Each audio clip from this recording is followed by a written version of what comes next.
라이센스 마스터 컴퓨터 그래픽스 운영 기능사 5강을 진행하도록 하겠습니다. 저는 강사인 김성권입니다. 자, 그러면은 여기 이제 우리가 지난 시간 이어가지고 우리가 이제 기출 문제를 같이 이제 풀어보려고 하고 있어요. 컴퓨터 그래픽스 운영 기능사의 필기 보면은 과목들이 있었는데 우리가 지난 시간에서 이제 봤었던 건 이제 1과목이었었고요. 아니 1과목과 2과목이었었고요. 그다음에 이제 오늘은 이제 2과목의 끝부분과 3과목을 진행을 하려고 하고 있습니다. 자, 2과목에 보면 색채 및 도법에 대한 게 나오는데 이제 문제랑 같이 한번 봐보도록 할게요. 안내 표지의 바탕이 흰색일 때 멀리서도 인지하기 쉬운 문자의 색으로 가장 적합한 것은 그랬어요. 자, 여러분들이 이런 문제들을 푸실 때는 어떤 이론적인 부분들도 이제 보시는 것도 있겠지만은 여러분들 주위에 있는 사물들을 눈여겨보시고 잘 떠올리시면은 문제들을 이제 푸실 수 있을 거예요.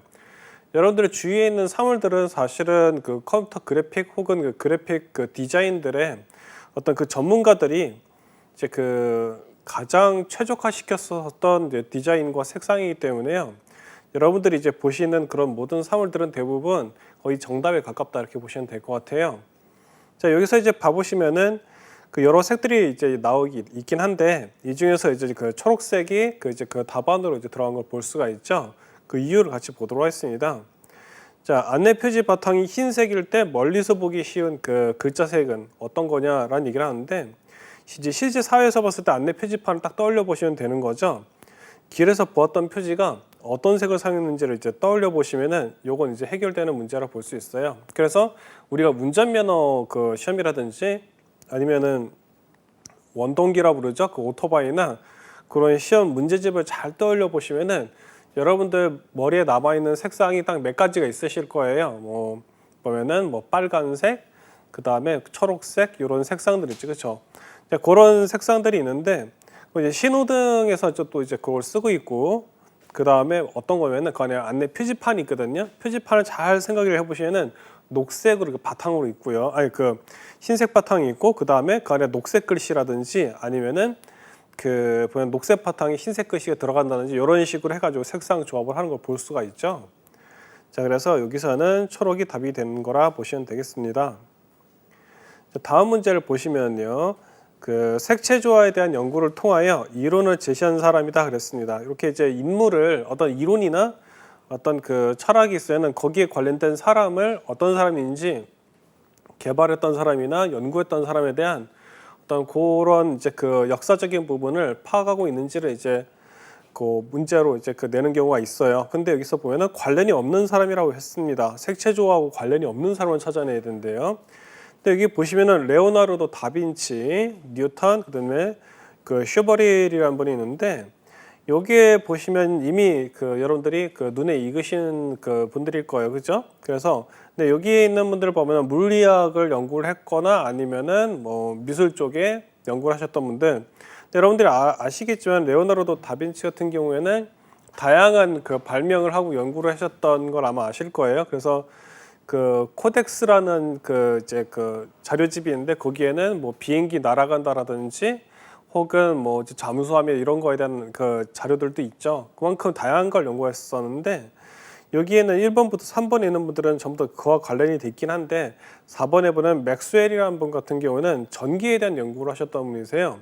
이분은 물리학자시고 그다음 이제 수학자신 거죠. 그래서 맥스웰하면 여러 가지 이론과 법칙들이 있는데 이분의 이름을 따가지고 전자기학에 관련된 어떤 그런 연구는 이분이 많이 이제 관여가 돼 있다 이렇게 보시면 돼요. 그래서 이분 같은 경우는 색채하고는 전혀 관계가 없는 분이다 이렇게 그렇게 보시면 되겠습니다. 자, 그래서 여러분들이 이제 이 과목에 대한 거는 방금 문제로서 이제 끝이 나는 거고 지금부터는 이제 3과목인 디자인 재료를 한번 같이 볼 거예요. 디자인 재료는 우리가 기출 문제의 이제 편성을 보시면 아시겠지만은 문제 수가 다른 과목들에서 많다고 할 수는 없는데요.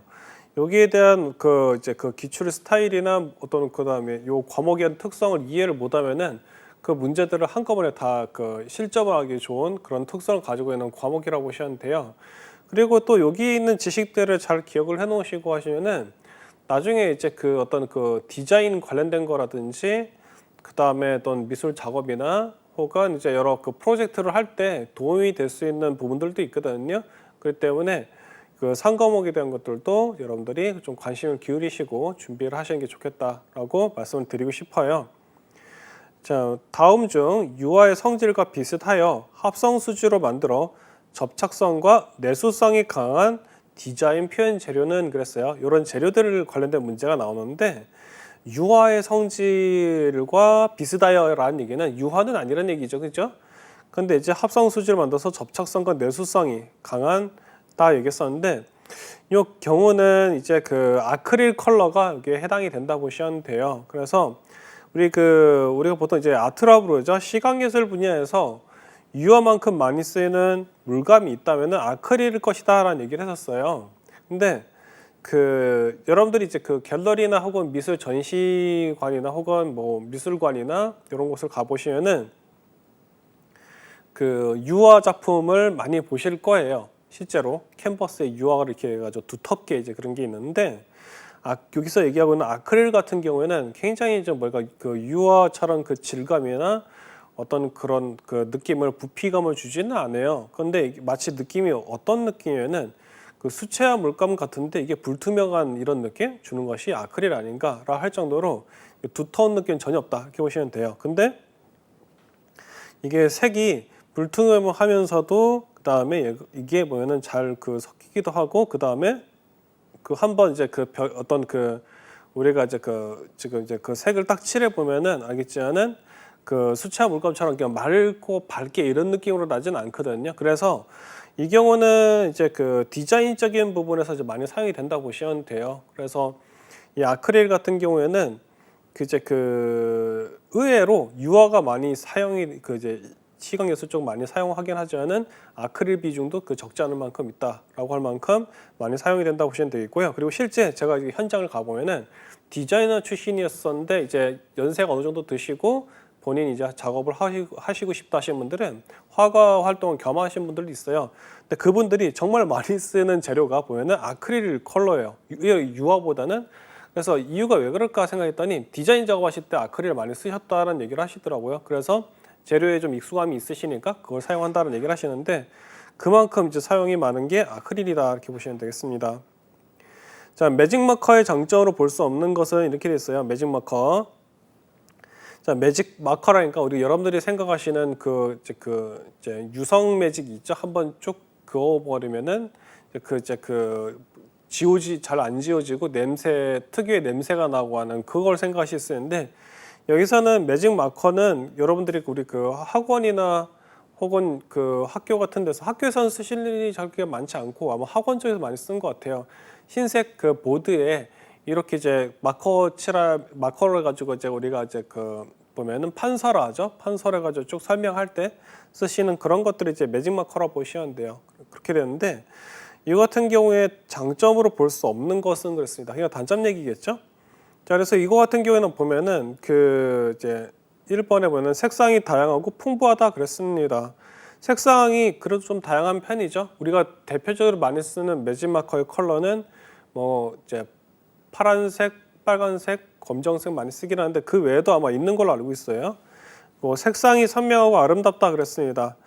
색상이 선명하죠. 그 여러분들이 그래서 그거를 상업적으로 활용을 할 때 가장 많이 활용했던 게 아까 말씀드렸던 그 이제 교육 현장에서 우리 매직 마커를 쓰죠. 그렇게 되는데 자, 그리고 이제 그 다음에 보면은 그 이제 건조 시간이 빠르다 했는데 이 마커를 가지고 이제 우리가 작업을 하게 되면은 이게 우리가 이게 딱 이렇게 칠을 하면은 그게 이제 이게 딱 착색이 들어간 다음에 이게 흩어져 버리는 것이 아니고 명확하게 그 글씨나 이런 것들을 표현을 해주죠, 그렇죠?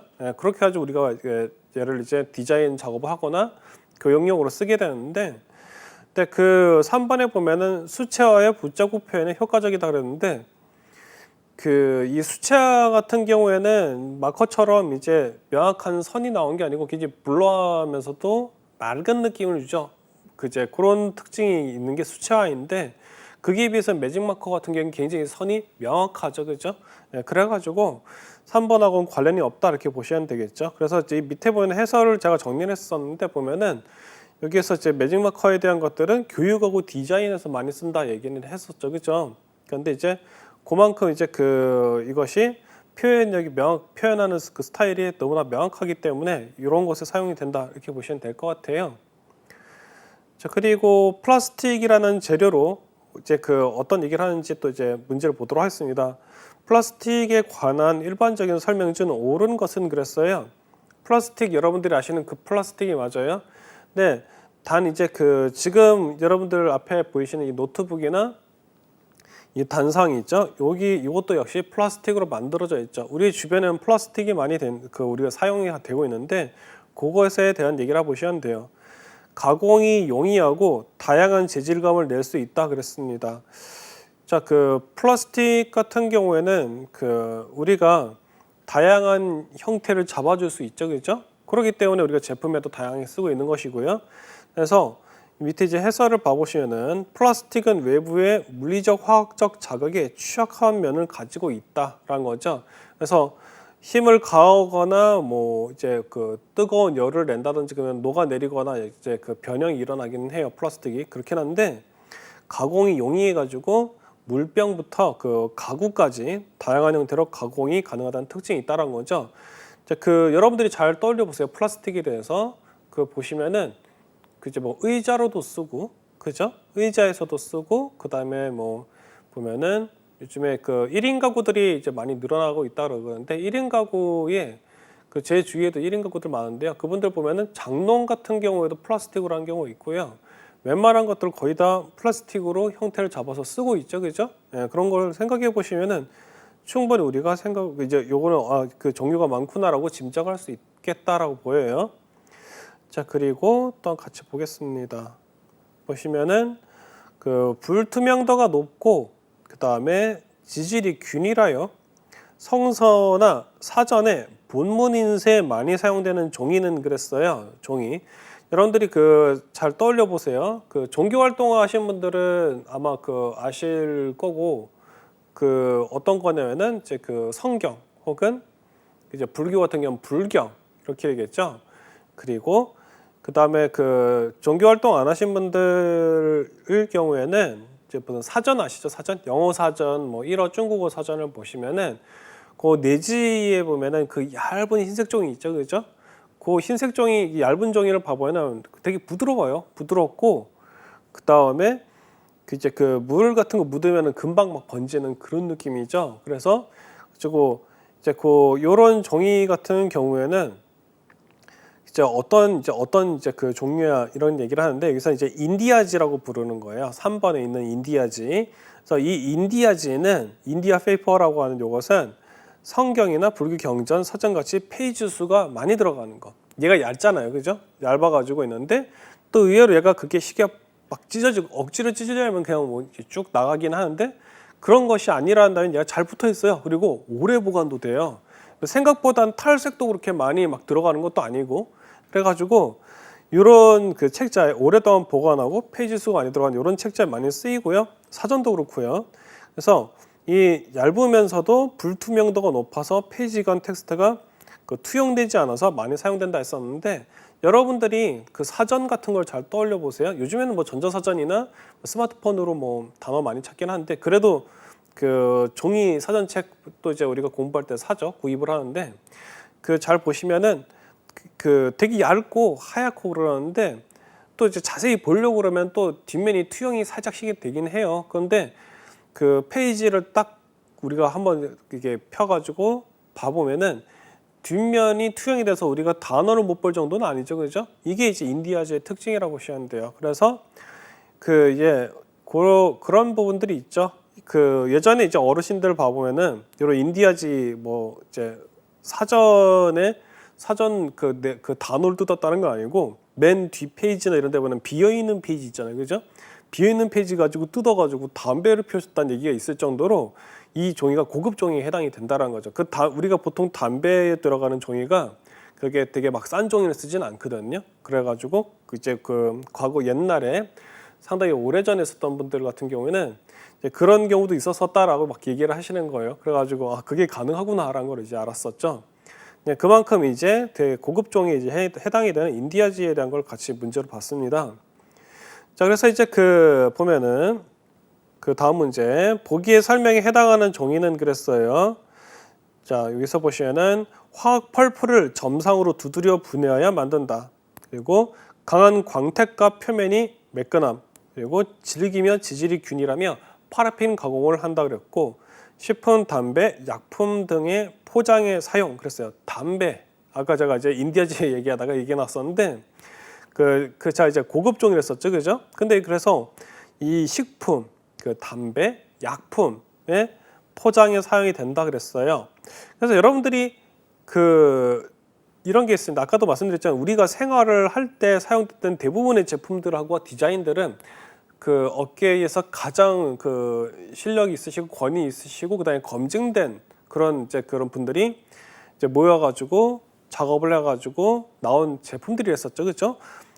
지금 여기에서 나오는 식품, 담배, 약품들은 굉장히 고부가가치 사업들하고 관련이 돼 있다는 거 아실 거예요. 그래서 담배 한국 같은 경우 한국담배공사에서 이제 관리를 하고 있는 걸 알고 있는데, 이 약품 같은 경우는 제약회사에서 이제 하는 거죠. 근데 담배든 약품이든 다 어떻게 되죠?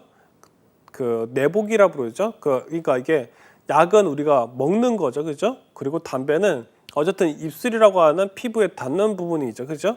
식품은 아예 우리가 아예 섭취를 하는 거잖아요. 그렇기 때문에 이 종이는 독성이 없어야 되고 그 다음에 굉장히 몸에 좋았으면 좋았지 나쁘게 되지 않는 이제 그런 특성을 가지고 있어야 된단 말이에요. 그래서 여기 이 종이는 이제 글라싱지라는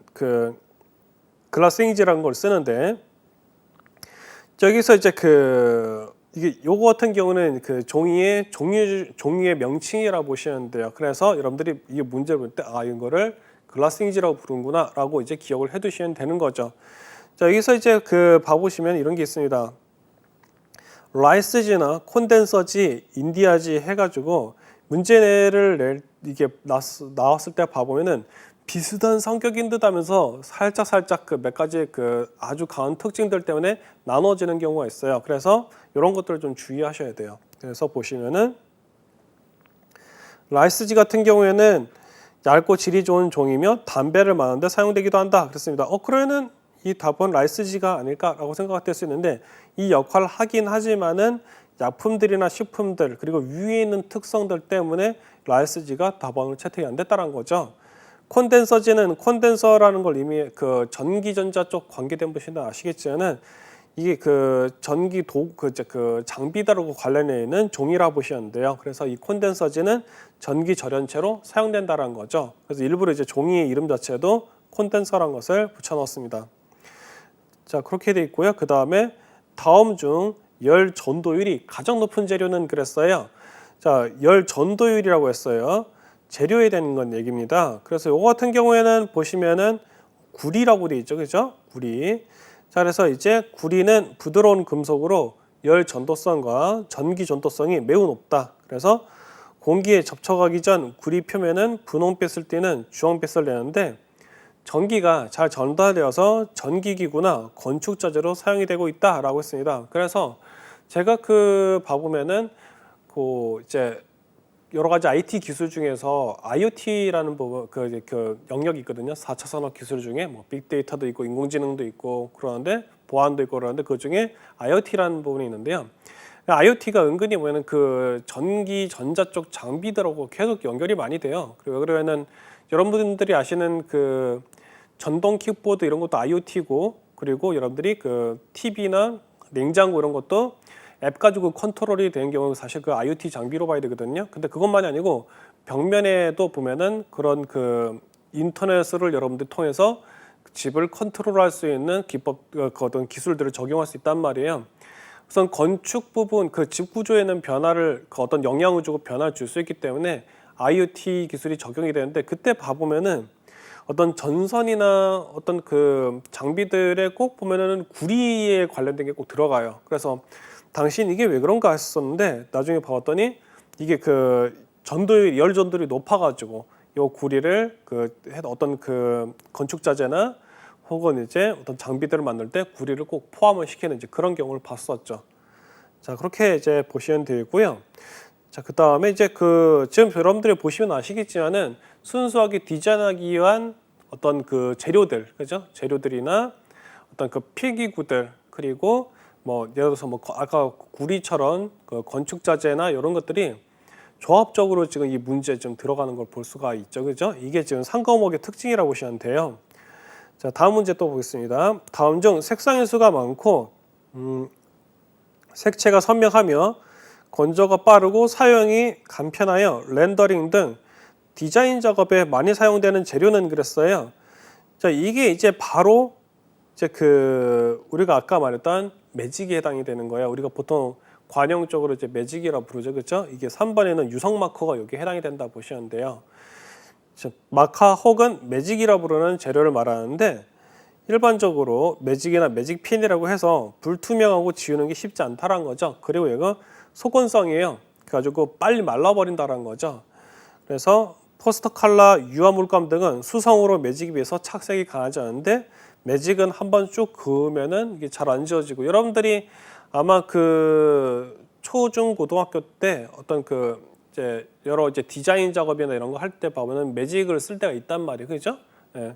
근데 그거 할 때 어떻게 하다가 매직이 뭐 살갗이나 이런데 쭉 이제 한번 그어지면은 막 물로 해도 잘 안 지워지고 막 그런 경우가 막 하셨을 거예요. 그래가지고 이거를 비누로 뭐 빡빡 이게 이제 씻고 막 그랬었는데, 그렇게 이제 겨우 이제 지워질까 말까 할 정도로 이게 색이 한 번 들어가면 되게 잘 안 빠지고 그런단 말이에요. 그런데 이 유성 마커 되게 재밌는 점이 뭐가 있냐면은 우리가 보통 썼었던 유성 마커는 잉크병이 이렇게 되게 크고 그다음에 약간 펜촉이 나와 있는 형태에 있는 제품부터 시작해서 이렇게 길게 돼 있는 색연필처럼 길게 돼 있는 형태도 있죠. 이게 사용처가 워낙 다양하다 보니까 사람들이 많이 이게 필요로 해서 많이 사용하다 보니까 이제 지금 유성 마커를 쓸 때도 이 펜슬 형태로 나온 경우도 있고 다양한 형태로 난다 보시면 될 것 같아요. 그래서 색상수가 많다라는 거 그렇게 보시면 되겠고, 그리고 생각 이상으로 우리가 디자인 실무 작업을 할 때 마커 많이 써요. 아니, 매직을 많이 쓰죠, 이 유성 마커를. 그래가지고 그런 것들을 생각하시면서 이 문제를 눈여겨 보시면은 여러분들이 이와 유사한 문제 나왔을 때 이것을 풀 수가 있게 되겠죠. 자, 원래 상태로는 물체에 염착되는 성질이 없지만 전색제에 의해 물체에 고착되는 재료는 그랬습니다. 그러니까 이게 물체에 달라붙는 성격은 없는데 다른 전색제를 활용하게 될 경우에 물체에 딱 달라붙게 되는 이제 그 재료에 대한 얘기를 하고 있는 거예요. 근데 뭐 염료, 뭐 용제, 첨가제가 다양하게 나오는데 여기에 나와 있는 안료가 여기에 해당이 된다 볼 수 있겠죠. 그래서 물체에다가 색을 입힐 수 있는 색소로 물에서 녹는 염료와 달리 물이나 기름, 알코올 등의 녹지 않은 성질이 있다는 거예요. 물하고 기름, 합성수지액의 반죽을 사용해 녹을 방지하고 광택의 강도를 증가시키는 역할을 한다고 했습니다. 안료의 특성이라 이제 보시면 돼요. 자, 그렇게 돼 있고, 자, 이번에는 종이에 대한 얘기가 나왔습니다. 신문용지가 가져야 될 특성이 아닌 것은 그랬어요. 신문을 생각하셔야 돼요. 여러분들 평소에 보셨던 신문. 근데 이게 이런 게 있어요. 어떤 게 있냐면은 우리가 이제 2010년도가 참 하나의 변화의 기점인데, 이전에 있는 분들 같은 경우에는 이제 이 문제가 나오면 되게 편안하게 다 푸셨어요. 근데 지금 이제 우리가 특히 코로나 시대 팬데믹 근처로 해서 이제 학생들 같은 경우에는 요 문제를 좀 어려워하는 경우가 있더라고요. 왜 그랬냐? 짐작이 가시겠지만은 우리가 이제 비대면이 되기 전에 미디어로서 신문을 사실 많이 썼었죠, 그죠? 그랬었을 때는 신문에 대한 특성을 잘 기억하고 있는데 2010년도는 이제 스마트폰이 이제 출시돼서 많이 보급이 됐었던 시기고, 그 다음에 또 이제 코로나 팬데믹 됐었을 때는 정말 디지털 매체들하고 비대면 이제 환경을 많이 썼었죠. 그러다 보니까 신문 하면은 우리가 이제 포털 사이트에 있는 인터넷 신문이 있죠. 그걸 생각하는 거예요. 그래서 신문 용지는 뭐였지? 그러면서 잘 모르는 학생들이 은근히 많아요. 그래서 저도 좀 신기했었는데, 그래서 지금 이제 그 만약 이거에 대한 이미지가 잘 없으신 분들 같은 경우에는 이제 그 신문에 대해서 잘 모르시면 우리가 그 서점 같은 데 보면은 그 이제 그 타블로이드판인가요? 그런 이제 그 매일매일 나오는 신문이 아니고 뭐 일주일 하면 격주 아니면 한 달에 한 번씩 나오는 큰 그 이제 그 종이로 되어 있는 그런 이제 매체를 생각하시면 돼요. 이렇게 넘겨서 보는 거 있죠? 예. 그래서 책하고는 다르다 이렇게 보시면 되겠고, 자, 그래서 이제 신문용지의 특성이 아닌 것을 한번 찾아보겠습니다. 그 1번부터 3번까지는 신문용지에 대한 설명이죠. 그래서 종이의 질이 그 균일해야 된다 얘기를 해요. 그런데 이제 신문을 잘 보시면 아시겠지만은 그 종이의 질은 균일하죠, 그죠? 네, 그렇게 돼 있고 평활도와 불투명 등의 인쇄 적성을 지녀야 된다 그랬습니다. 자, 이게 그 아까 우리가 사전에 대한 얘기를 하면서 얘기했었는데 신문이야말로 진짜 불투명하죠. 뒷면이 그게 막 반영이 되면 안 되고 그렇긴 한데 잘 떠올려 보시면 아시겠지만 사실 신문지도 얇기는 얇아요. 그리고 이게 그 3번에서 얘기하는 인장력이라 하죠. 이게 우리가 찢으려 해가지고 한다 해가지고 이게 쉽게 막 팍 찢어지고 그러진 않거든요. 그래서 이런 것들이 신문의 특징이죠. 그리고 종이를 잘 먹고 그래가지고 우리가 이제 그 이 신문지를 가지고 뭐 되게 다양한 이제 그 작업들을 했었는데 그래서 보면은 우리가 뭐 디자인 작업할 때도 사실 필요한 경우 신문지 쓰기도 하고 뭐 그다음 일반 가정에서는 뭐 포장지로 그죠 쓰기도 하죠. 그래서 이제 뭐 그 식품이나 이런 거 뭐 파 이런 것들 같은 경우에 신문지로 말아서 이제 어디다 옮기게 되면은 뭐 보관을 할 때도 이게 포장지 형태로 쓴다라든지 신문용지에 좀 특징이 있는데 자 이게 보시면은 4번에 이런 얘기를 합니다. 종이가 빳빳하고 강한 광택이 있어야 된다 그러는데 광택이 들어간 빳빳한 건 뭐 그럴 수도 있긴 하겠지만은 사실 좀 부드럽긴 한데요. 근데 강한 광택이 있다는 얘기는요, 딱 어떤 거가 떠오르면은 신문용지가 아니고 잡지죠, 잡지. 그죠? 잡지 같은 경우에는 그 아트지를 많이 쓰죠. 아트지를 쓰고, 지금 이제 신문 같은 경우는 신문 용지를 쓰는데, 아트지 같은 경우, 아까 얘기했던 잡지에 쓰는 아트지 같은 경우에는 광택이 들어가긴 해요. 그리고 뒤에서도 얘기를 하겠지만은, 이제 용량이죠. 무게가 이제 얼마에 따르냐, 몇 그램이 되느냐에 따라서 이제 보시면은 이제 아트지의 그 용도가 달라져요. 어떤 건 명암이 되기도 하고 어떤 거는 잡지 그 용지로 쓰이기도 하고 그렇게 되는 거죠. 자, 아래 설명을 조금 더 보도록 하겠습니다. 그 신문 용지는 의도적으로 강하게 찢으려는 게 아닌 이상은 쉽게 찢어지거나 하지는 않는다라는 거죠. 아까 말씀드렸는데. 그리고 종이의 질은 균일해야 뭐가 된다? 가독성이 높아진다라는 거예요. 자, 그리고 앞뒤 페이지의 컨텐츠가 서로 비치지 않은 불투명도가 있어야 되고 평평하고 매끄러움이 평활도인데 신문은 보관과 물류를 위해서라도 어떻게 한다? 평활도가 유지돼야 된다는 거죠. 그래서 이게 여러분들이 잘 떠올려 보시면은 이제 그 신문 가판대에서 많이 이제 잘 보이지는 않으실 수도 있는데 사실은 요즘에 신문 어디서 많이 보실 수 있냐면은 그 역 근처에 편의점 있죠. 거기에 가시면은 신문을 보실 수가 있어요.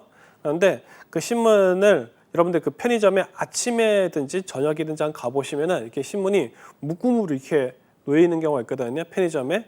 그게 어떤 거냐면 이제 다음날 유통하기 위한 신문이 보관이 되어 있는 거예요. 그렇게. 근데 이게 만약에 좀 보면 평활도나 혹은 이제 보면은 이게 정돈이 딱 되는 종이가 아니라면은 그런 식으로 어떻게 한다? 얘를 묶어가지고 이동을 하기 힘들어지겠죠. 이제 그런 부분들이 모든 조건들을 잘 갖추고 있기 때문에 신문용지는 지금까지 계속 그렇게 꾸준히 우리가 이제 신문을 보기 위한 종이로서 계속 사용이 됐다. 이렇게 그렇게 보시면 될 것 같아요. 그래서 이 부분, 이런 종이들의 특성들 우리가 아까부터 계속 보고 있었는데 생각했던 것 이상으로 종이의 종류가 많다는 거에서 좀 신기하실 거예요. 여러분들 공부하시면서. 자, 그리고 다음 문제 보겠습니다. 항공기, 자동차, 기차 등의 차체 중량 감소를 목적으로 사용되는 재료는 무엇인가? 라는 얘기를 하고 있는데 이거 같은 경우는 여러분들이 이제 알루미늄을 생각하시면 되겠어요. 자, 알루미늄과 그리고 합금 등을 통해서 차체의 중량을 감소시키는 작업을 한다는 거죠. 자, 일반적인 금속 등은 무게감이 증가하여 그 무게량이 증가해서 차량의 바퀴나 엔진의 수명 등을 감소시킬 가능성이 있다라는 거죠. 그래서 뭐 비행기, 경비행기 등에서도 알루미늄을 사용한다라는 거예요. 그럼 여러분들 잘 떠올려 보시면은 이런 게 있습니다. 이제 그거를 강화시킬 수 있긴 한데 이제 그 차량 같은 게 여러분들이 그 사고가 나거나 그런 영상을 봐보시면은 차가 완전히 그 찌그러져 있는 걸 볼 수 있어요. 근데 어떤 부분은 형태를 어떻게든 유지하려고 하고 있는 것을 볼 수 있어요. 그렇게 그 차가 찌그러져 있는 걸 봐보면은, 다시 말해서 차량에서도 봐보면요, 특정 부위에서 사용하는 그 재료라, 어쨌든 이것도 재료니까 그 재료들이 다르다는 것을 알 수 있겠죠. 엔진에 들어가는 쇠도 그렇고 차의 겉에 있는 부분에 있는 이제 그 외관에 있는 부분들, 그런 데 들어가는 쇠들도 그렇고, 이게 어떤 그 충격을 흡수했을 때 버티는 그 어떤 그 능력치 부분이 상당히 차이가 있다라는 거죠. 그래서 이제 그 의외로 보면은 우리 차 유리창 같은 경우에도 봐보면은 그 전면에 있는 유리하고 우리가 그 백미러 하죠, 그렇죠? 거기에 들어간 유리하고도 보면은 전부 다 보면 강도가 다 달라요. 그래서 이제 이런 부분들을 여러분들이 자 이제 생각을 해보시면은, 차량이 만들어질 때 쇠가 차량을 만들 때 재료가 들어가는 게 다양한 어떤 목적에 의해서 구성이 됐다는 걸 알 수 있으실 텐데요. 여기 안에서도 얘기하고 있는 것처럼 차가 이런 게 있어요. 여러분들이 이제 보면은 메이커죠, 메이커.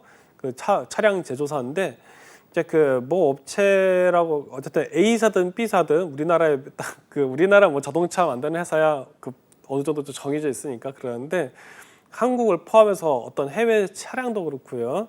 차 보시면 아시겠지만은 차량이 차체가 좀 무거워가지고 이게 100km 이상 달렸을 때 차에서 어떤 진동이나 소리가 차츰 줄어드는 것을 한번 경험을 해보신 분들 있으실 거예요. 차를 타시면, 운전해 보시면은, 엑셀 밟고 달리면은.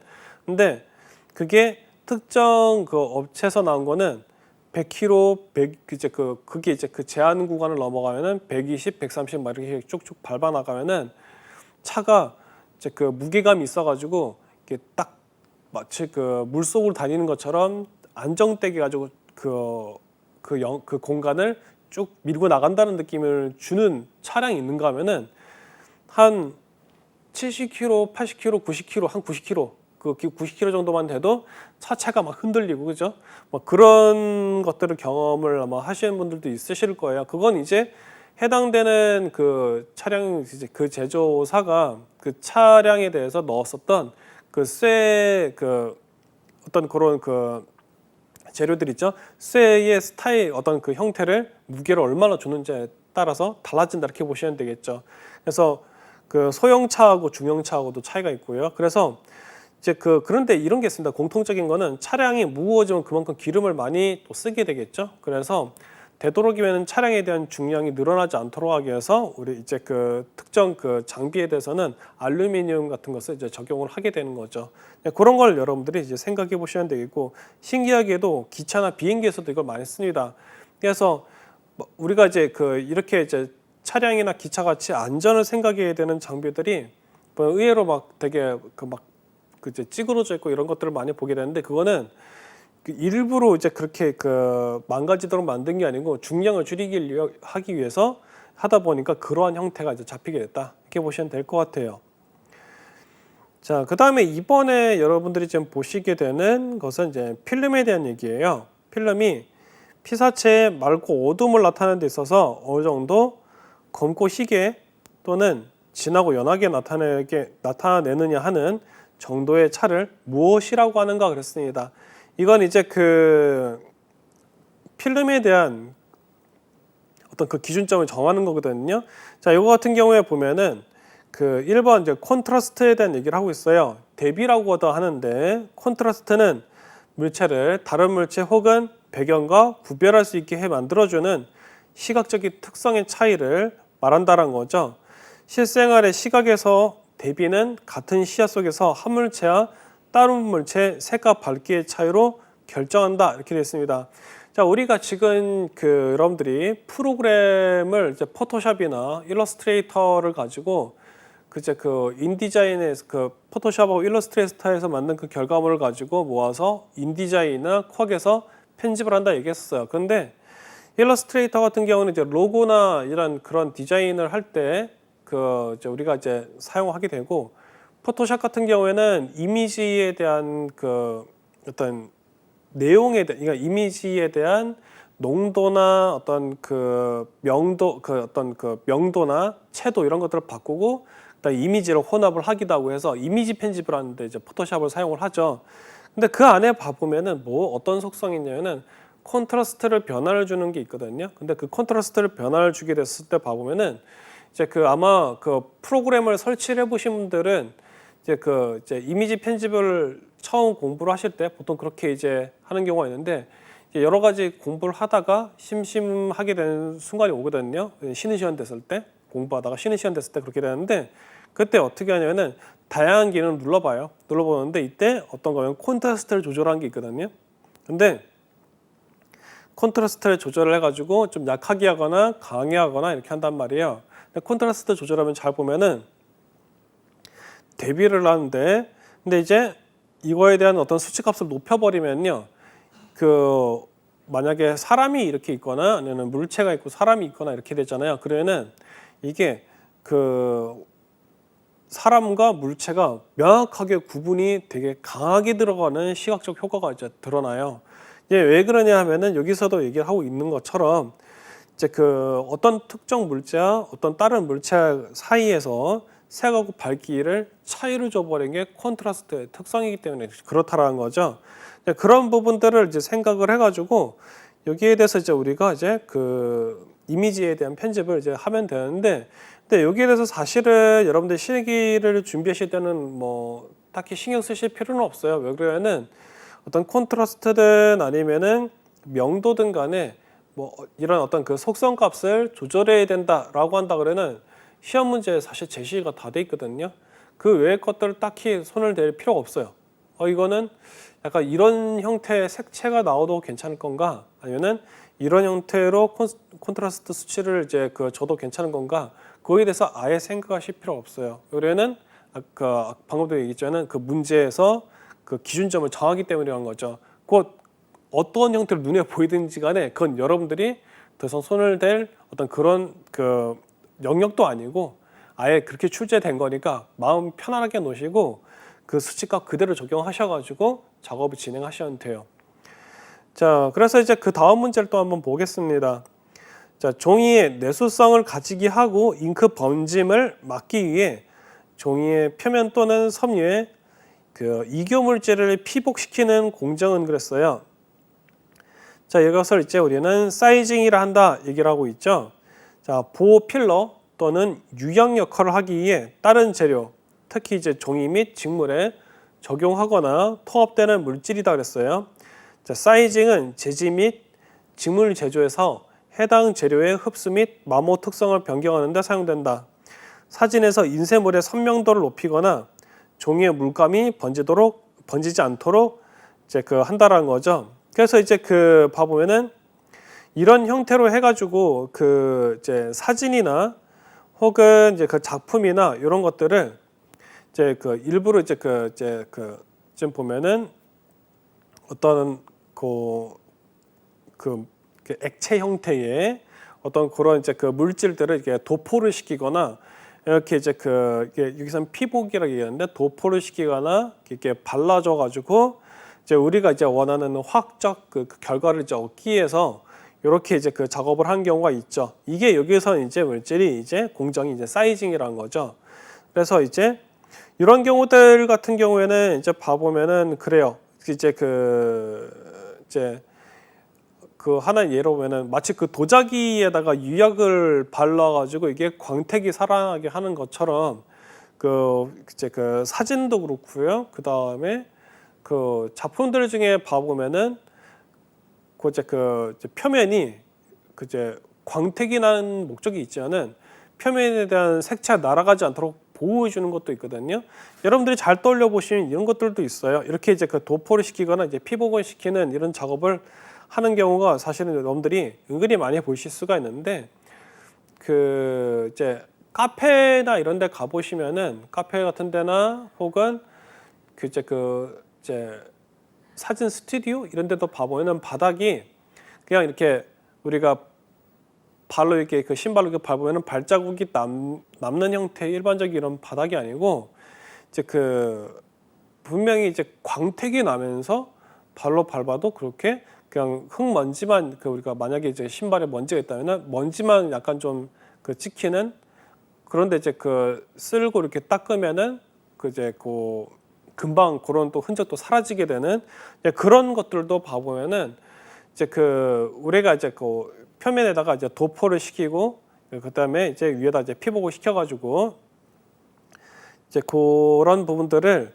그 이제 그 좀 깔끔하고 위생적으로 깔끔하게 하고, 그 다음에 그 위에 여러 가지 그 기기들을 이제 이동을 시킨다 하더라도 바닥이 이제 그 손상이 되지 않도록 하는 이제 그런 이제 그 재료들도 있죠. 지금 이제 여기서 보여주고 있는 이 작업 사이징이라는 것도 그러한 공정 중에 하나라고 보시면 되겠어요. 자, 그 다음에 이제 그 도료에 대한 얘기가 나오고 있습니다. 자, 도료의 필요 조건으로 가장 거리가 먼 것은 그랬어요. 자, 도료. 자, 도료는 그 색깔의 변색과 태색이 없어야 한다 그랬습니다. 자, 그리고 지정된 색상과 광택을 유지해야 된다 그랬고, 모재의 부착성이 양호해야 된다 그랬어요. 자, 도료는 여기서 이제 설명을 이제 하고 있는데, 도료를 사용하는데 제품의 가격대는 관련이 없다고 볼 수 있다 그랬습니다. 자, 여기서 문항을 봐보면은 이번에 도료의 필요 조건에 거리가 먼 걸 얘기하는 문제였는데, 이번에 뭐라 얘기하면 될 수 있는 한 고가의 제품이어야 된다 그랬어요. 이 도료는 근데 사실 이런 재료들의 특징이요, 그 잘 살펴보면 아시겠지만은 가격대가 높은 거를 반드시 가격대가 높아야 된다라는 게 아니고, 오히려 가격이 저렴할수록 좋죠. 효과가 잘 나오고. 근데 여기서 보시면은 그 문항에서는 이런 얘기를 하고 있는데, 이런 경우는 딱 대놓고 나는 그 거리가 먼 거예요라고 얘기하는 거랑 마찬가지예요. 그래서 여기 설명할 때 보시면은 도료를 사용하는데 제품의 가격대는 관련이 없다고 볼 수 있다라는 거죠. 변색과 태색에 관한 사항에 강해야 된다는 거죠. 그리고 색상과 광택을 유지해야 되며 도료를 적용했을 때 잘 부착이 돼야 된다는 거예요. 완성품을 사용해야 되니까 당연히 사용해왔지만 실제로 제품의 품질을 유지하기 위해서는 연구가 필요하다 그랬습니다. 보통 도료 이렇게 이제 어떤 그 제품이나 이런 부분에다가 우리가 칠을 해주는, 아까 그 바닥에다가 그 이제 이렇게 이제 뭐냐면 페인트는 아니고 어떤 그 이제 특정 이제 화학 물질이 있거든요. 몸에 그냥 무해한데, 이제 그런 것들이 이제 발랐었을 때 혹은 벽면에다 발랐었을 때 이런 것들이 색깔이 변하면 안 된다라는 거죠. 그래가지고 근데 되게 이제 문제가 있는 그 재료들, 도료들 같은 경우에는 뭐 나중에 시간이 한참 지났을 때 뭐 5년, 6년 지나면 뭐 색이 누렇게 뭐 뜬다라든지 이런 것들이 있을 수 있는데, 그거 같은 경우는 너무 이제 그 기준에 맞지 않는 그런 제품이었다 이렇게 보시면 되겠고, 그래서 보통 얘기 나오는데 이게 나올 때 도료에 대한 얘기를 할 때는 그래요. 색상에 대한 거고 광택에 대한 것들, 이런 것들을 이제 유지를 할 수 있다라고 이제 그 도료의 그 제품을 이제 홍보할 때도 얘기를 하죠.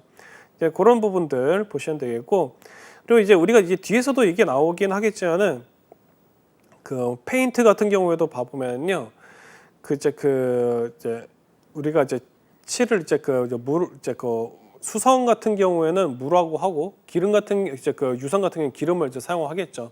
근데 저도 이제 필요해가지고 벽에다가 이제 페인트를 칠한 경우가 있었는데, 근데 이제 할 때 봐보면은 이제 물 비율이 있긴 한데 또 어느 정도 맞춰가지고 벽에 딱 발랐더니 이게 그대로 붙어 있어야 되는데 이렇게 줄줄 흐르는 경우가 있었거든요. 근데 이제 그 물의 양을 좀 줄여도 그렇게 되는 경우가 있었어요. 그 경우는 이제 보면은 이제 플라스틱에다가 이제 이것을 이제 적용했느냐, 쇠에다 적용했느냐, 아니면 일반 벽재에다 했느냐, 이거 좀 차이가 있겠죠. 그래서 그런 것들, 그래서 우리가 우리 원래 이렇게 어떤 도배라거나 아니면은 안에다가 이제 디자인을 바꾸려고 할 때, 인테리어를 바꾸려고 할 때 우리가 생각했던 것들 이상으로 보는 재료 종류도 많고 이것들의 특성이 있는데, 그 특성들 중에 봐보면은 만약에 우리가 뭔가 페인팅을 한다라든지 그랬었을 때 봐보면요, 요거에 대해서 절대 빠지지 않는 얘기가 어떤 게 나오면 바로 여기 나오는 문항처럼 변색이 된 얘기가 꼭 나오고요. 그 다음에 색상하고 광택이 된 얘기가 나와요. 그래서 그렇게 그 다음에 부착성, 이게 우리가 이걸 적용을 했었을 때 잘 붙어 있는다라든지 이제 그런 것들에 대한 얘기가 반드시 나오게 돼 있거든요. 그래서 사실 이 부분은 이러한 유형의 재료에 대한 유형에 있는 문제들은 여러분들이 어떤 그 페인트 작업을 한다라든지 실제는 어떤 이런 화학 약품들을 여러분들이 써가지고 뭐 인테리어나 이런 가까운 데도 이런 게 있죠. 그 프라모델 아시죠? 그 인형 그 만화 캐릭터나 게임 캐릭터 같은 것들을 인형으로 만든 거. 그게 그냥 만들면은 이게 하얀색을 가지고 플라스틱으로 되어 있어요. 부드러운 플라스틱으로 되어 있는데 여기다 이제 우리가 그 에나멜이나 이런 이제 그 컬러를 이제 바르게 되어 있는데요.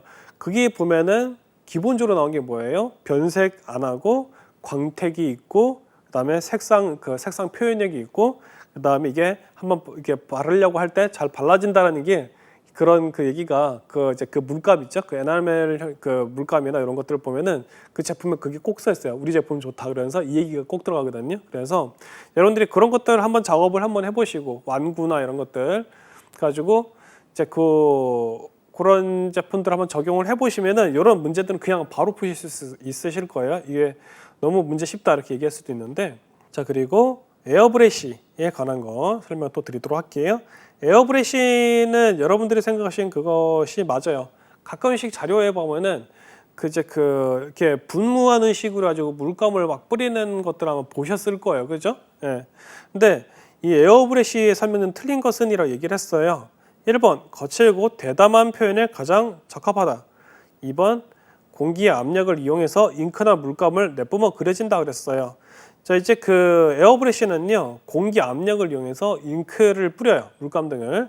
그리고 3번에 사실적이고 환상적인 일러스트레이션 표현에 알맞는 기법이다 그랬습니다. 그래서 유튜브나 이런 데 보면 되게 막 우주라든지 저녁 하늘이라든지 약간 그라데이션 표현이 들어가면서 되게 감동을 주는 그런 그림들이 있어요. 그래서 그런 작가분들이 나와가지고 그 작품을 만드는 영상을 타임랩스로 하죠. 제작하는 과정을 막 빨리빨리 움직이는 거를 해가지고 보여줄 때가 있는데, 그때 쓰여있는 작업 도구 중에 하나가 이제 보면은 에어브레시도 사용하는 경우가 많이 있죠.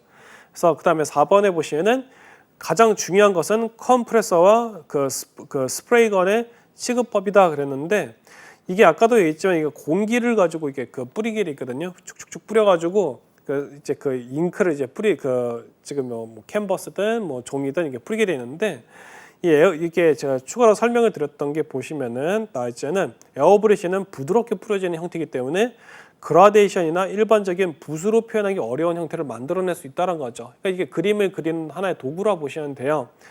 그리고 공기 압력으로 활용해서 표현하는 기법이고 도구인데 요걸 하려고 그러면은 이제 도구를 쓰게 되는데, 그게 이제 스프레이건 형태로 이제 쓴다는 거고요. 그래서 1번에 보면은 거칠고 대담한 표현에 가장 적합하다 그러는데, 이거는 부드럽게 하는 거고 부담 없이 하는 거기 때문에 거칠고 대담한 표현에는 아마도 굵고 넓은 붓이 있죠. 그러니까 페인트 칠할 때 쓴다라든지 그러면은 되게 보면은 붓의 모도 그게 이제 보면은 이제 거칠고 넓은 굵은 것들이 있어요. 그런 걸로 해가지고 이제 쭉쭉 그어주면은 되게 터프하다고 해야 될까요? 이제 그런 형태로 나오겠죠. 그래서 요거는 여러분들이 보시면 관심 있는 분들은 아마 아실 텐데, 동네 시골이나 이런데 보면은 벽화 사업을 한국에서 아마 이제 나라에서 국가에서 이제 사람들의 창의력을 발전시키기 위해서 이제 벽화 사업을 이제 진행한 거를 관심 있는 분들은 아실 거예요. 그래서 여러분들이 서울도 그렇고요, 지역도 그런데 벽에 보면은 막 색칠이 되어 있는 그런 것들을 보이시죠, 그렇죠? 그런 경우 봐보면은 에어브레시 형태라 가지고 부드럽게 하면은 표현이 안 되는 그런 벽면들이 있어요. 그런 경우는 이제 붓을 세게 해가지고 이제 표현을 강하게 하는 거죠. 네, 그런 경우를 한다 그러면은 이제 요 1번에 있는 내용이 아마 맞을 거예요. 그래서 그러한 형태의 이제 그 색이 칠해지는 부분 있죠, 그죠? 그 벽면도 하나의 재료라고 볼 수 있겠죠. 그 그림을 표현할 수 있는 그 종이만 반드시 어떤 그 디자인을 표현할 수 있는 재료는 아니니까. 근데 그 벽면을 봤을 때 시멘트로 되어 있는 경우가 있죠, 그죠? 상당히 많죠. 그런 시멘트 벽면에서 그런 색상을 표현하려고 하면은 역시 보이는 재료 역시 어떻게 되면 그 벽면에 흡수가 될 수가 있는, 그죠? 부착이 될 수 있는 재료를 써야겠죠. 그런 것들을 생각을 해보시면은 1번이 혼자서 그 에어브러쉬하고 좀 관련이 없는 영역을 관련이 없는 형태를 가지고 좀 강하게 일부러 그 아까도 제가 그런 표현했었죠. 제가 답입니다라는 약간 그런 느낌을 가지고 1번이 표현이 돼 있다는 것을 볼 수가 있어요. 그래서 이런 특징들을 잘 기억을 해 놓으시면은 에어브러쉬 관련된 문제들이 나왔을 때는 아마 편하게 푸실 수 있지 않을까 그런 생각이 들어요. 자, 이렇게 해가지고 지금 이제 3과목 디자인 재료를 보고 계시는데 생각했던 거 이상으로 해서 되게 다양한 재료들이 많고 알아야 될 것들이 많죠. 공부를 막 해야 될 것들이 너무 늘어난다 해서 어렵다 생각하실 수도 있는데 그만큼 여러분들이 이걸 아시게 되면은 여러분들이 활용할 수 있는 재료들이 많아지고 표현할 수 있는 것도 많아지시는 거죠. 또 그만큼 여러분들이 비즈니스 하실 수 있는 것도 늘어난 거고요. 그래서 그런 부분들을 보시면서 여러분들이 공부를 하시면은 그 시험 외에도 좋은 여러분들이 어떤 그런 비즈니스나 어떤 그런 플랜들을 세우실 수 있을 것 같습니다. 자, 그러면은 이번 강의는 여기까지 하도록 하겠습니다. 그럼 또 뵙도록 하겠습니다.